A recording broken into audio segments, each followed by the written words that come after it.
J'aimerais bien aussi que tu nous racontes un peu un jour des élections. C'était vraiment des élections comme j'en vivrai jamais.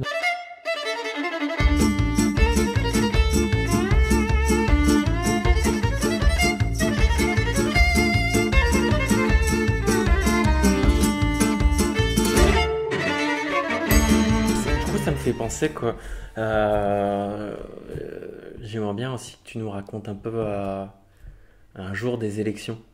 Mais a priori, Le jour des élections? non, un jour, je pense qu'on pourra Un s'en jour faire au comme hasard? ça, euh, puisque tu en as connu plusieurs, a priori, Ouais, dans différentes équipes.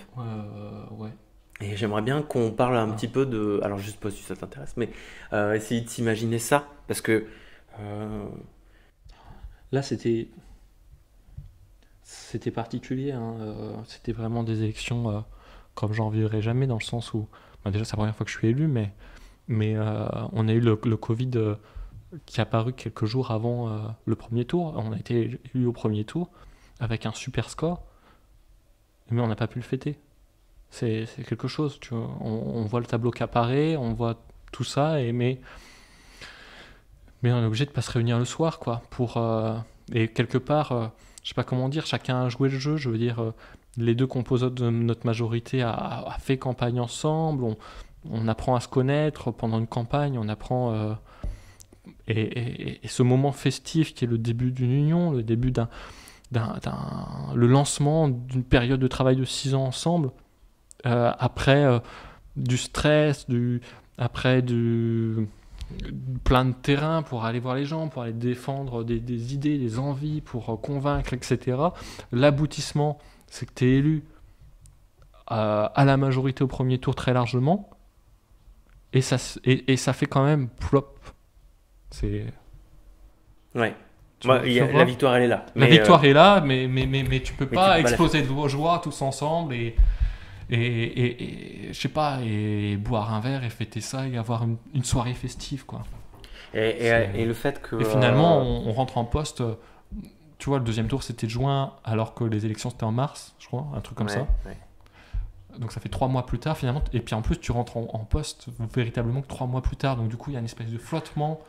Ouais, mais C'est, vous en êtes c'est- servi quand même de ce temps-là pour pouvoir réfléchir votre projet, peut-être le faire mûrir à certains endroits aussi. Ouais, bah moi, cette période-là, ça m'a permis, euh, sur la base de ce programme qu'on avait écrit avec les gens, d'établir moi mon plan de mandat. C'est-à-dire de me dire, bah voilà, mes délégations, ça va être tel et tel et tel axe, la biodiversité, le paysage, etc. Euh, Comment, avec ça, sur les 6 ans, je vais organiser mon travail pour réussir à atteindre mes objectifs. Donc j'ai eu un temps de travail pour essayer de formaliser dans le temps et dans les actions comment j'allais pouvoir tenir ces objectifs.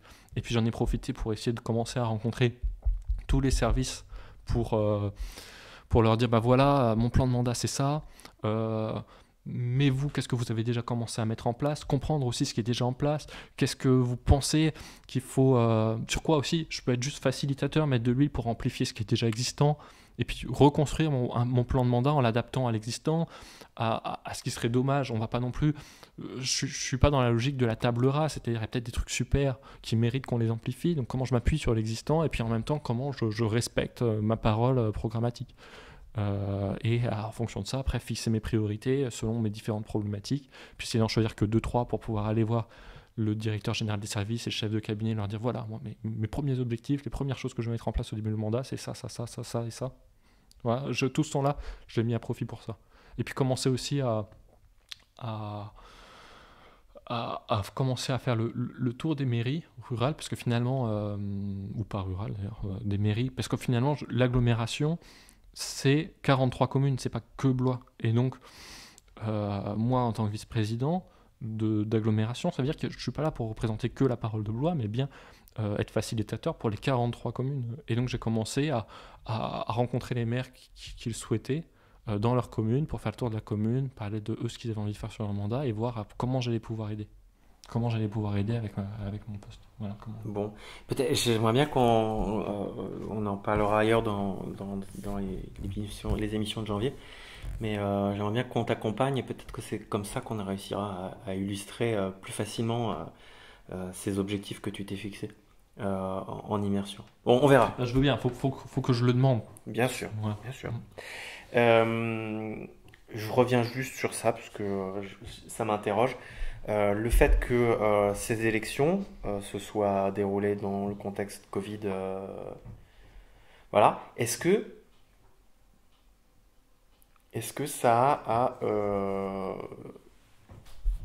ça pose des questions sur votre victoire? Le fait que peut-être que beaucoup de gens ne se sont pas déplacés pour voter, Mhm. là où a priori il y avait un vrai risque pour les Ouais. gens d'aller voter, Ouais. et pour aussi les assesseurs, c'est comme ça qu'on dit, Ouais. qui ont pas mis leur vie en péril. Enfin, si, C'est gentil, j'étais j'étais assez tu as sorti. été assesseur. Mais non, mais c'est vrai que c'était quelque chose de très particulier. Et tout comme aller voter, ça Ouais. paraissait quasiment être un. Moi, j'ai des gens autour de moi qui sont pas allés voter Ouais, et je qui comprends. sont des votants. Ouais. Euh, et je comprends tout à fait leur réaction. Est-ce que ça vous a fait bizarre? Bah, ça nous a fait bizarre, oui, tout le monde, ça fait bizarre à tout le monde, hein. Ouais, mais vous êtes l'équipe élue. Est-ce que Oui, oui. c'est des choses Bah, qui ont alors, été. comment dire? Je pense qu'en effet, il y a dû y avoir une prime au sortant, du fait du contexte, parce que une volonté d'une certaine stabilité. Après, Une prime au sortant? c'est-à-dire que les maires sortants qui se représentaient ont eu tendance à faire des bons scores Ah oui. quand on analyse les votes. Après, quelque part, ça correspond à une entrée dans une période d'épidémie, et ça fait partie de la démocratie aussi, que de pouvoir se dire, ben, je veux repartir, pas avoir envie de relancer tout un changement d'équipe, mais de repartir sur des bases déjà construites dans cette période qui va être trouble. Donc, ça, donc quelque part, est-ce que pour autant ça doit remettre en cause? Pas, non, pas forcément, c'est aussi un choix de société porté par les citoyens. Après, tout le monde ne s'est pas déplacé, c'est vrai. Euh, mais en même temps, on est élu à la majorité au premier tour, c'est pas si commun, je veux dire, et avec un très bon score. Donc ça veut dire quand même que c'est représentatif. Peut-être qu'on aurait été élu au deuxième tour, mais j'ai tendance à me dire que quand même on aurait été élu, quoi. Je veux dire, quand tu fais un score pareil, tu peux te dire, bon, que on l'a pas volé, quoi, cette élection.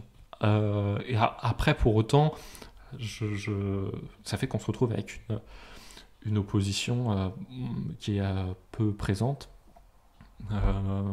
Mais pour autant, voilà, faut écouter toutes les composantes quand même de la population. Et ça, Ouais. je suis d'accord avec ça. Ouais, c'est sûr. Ouais. Ça me paraît essentiel, c'est ça la démocratie. Et c'est le jeu démocratique. Et d'ailleurs, dans, euh, dans notre accord programmatique, il y avait la question de coécrire, de participer activement à l'écriture du règlement intérieur. Parce que le règlement intérieur, c'est ce qui régit le conseil municipal, son fonctionnement, etc. Euh, et, et ça a été fait. C'est aussi une victoire. Une victoire. C'est aussi un travail positif d'amélioration de la démocratie. Je comprends pas les enjeux là de ça. Eh ben, le règlement intérieur, il va, par exemple, Mais il change à chaque fois ou pas? il Il revote, change. il est revoté à chaque mandat. Ouais. Le règlement intérieur, c'est le fonctionnement du conseil municipal, en gros. Il explicite le fonctionnement du conseil municipal. Et dedans, on a demandé à faire référence à une charte de la démocratie, dans laquelle on va pouvoir mettre certains éléments pour plus de démocratie au sein de la ville. Et puis c'est aussi là qu'on va pouvoir mettre les règles sur le fait que voilà, l'opposition peut s'exprimer et comment on autorise à ce qu'elle s'exprime, etc. Tu vois. Ok. Justement, je me posais la question du lien avec l'opposition, mais c'est justement pour qu'elle ait une voix et Voilà, une voix audible. une voix audible. Hmm. Voilà. Par exemple, dans le règlement intérieur, on a demandé, on a ajouté le fait que le conseil municipal serait filmé et diffusé sur les sites internet. Donc ça permet à l'opposition de pouvoir être visible, être rendu visible. Alors des fois, ça peut avoir un désavantage, hein, c'est-à-dire que parfois les limites de la démocratie, ça peut être que du coup, c'est pas forcément le meilleur programme ou le meilleur contenu des fois qui est élu, mais parfois le plus démagogue, celui qui va comment dire, être le meilleur orateur, et peut-être en faire des caisses et pouvoir, tu vois. Ah, mais ça fait partie Trump, aussi. Trump, par exemple, tu vois, c'est. Ah ouais, mais en même temps. Mais en même temps, pour autant, chacun a le droit de s'exprimer. Et donc c'est pour ça qu'on a demandé que ça soit enregistré et que ça puisse être diffusé. Oui, et puis comme on est en janvier, on peut se voir aussi que tu disais que le maire sortant, les maires sortants ont plus été peut-être élus parce que les gens avaient besoin de continuité. Heureusement qu'aux États-Unis, ça n'a pas été le cas. Voilà. Bon, après, c'est pas du tout les mêmes, les mêmes rapports d'échelle. Je sais pas si ça se compare. Mais ça m'a fait penser à ça. Ouais, je comprends. Bon, eh bien, merci beaucoup, Nicolas. Merci beaucoup, Gaël. Attends, il faut qu'on fasse des...